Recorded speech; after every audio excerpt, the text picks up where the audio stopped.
Hoje vamos falar sobre tipos de sujeito. Afinal, como sabemos se ele é simples, composto, oculto, indeterminado ou inexistente? Para introduzir ao assunto, precisamos, primeiramente, de falar o que é oração. Oração é o conjunto de palavras que apresentam um sentido que gira em torno de um verbo. Podemos, nela, analisar cada parte que a constitui. Uma dessas classificações é sujeito e predicado. Predicado.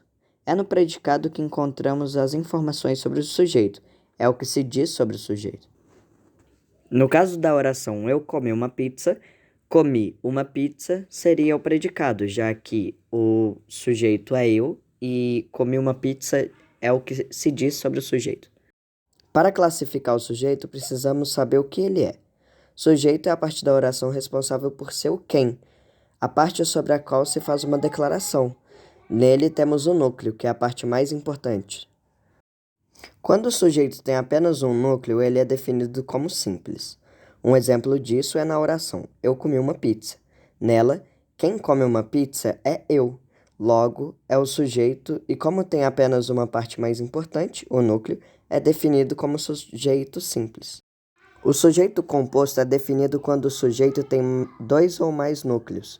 Um exemplo é eu e você comemos uma pizza, onde eu e você é o sujeito e eu, você são os núcleos. O sujeito pode ser classificado como oculto ou desinencial quando ele pode ser determinado olhando a terminação, a desinência do verbo. Como, por exemplo, comi uma pizza. Nessa oração não está escrito sujeito, mas podemos afirmar que o sujeito é eu, pois é a única pessoa que conjuga o verbo dessa forma, comi.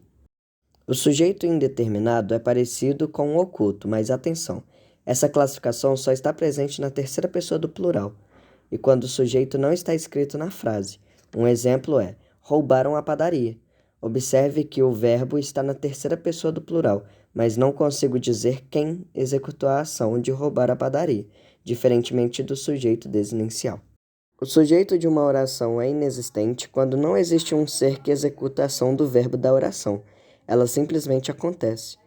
Por exemplo, choveu muito ontem. Nesse caso, não é possível que exista alguém que faça chover.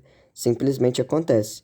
Nesse tipo de sujeito, é marcado por exemplo, fenômenos naturais. Now the world don't move to the beat of just one drum. What might be right for you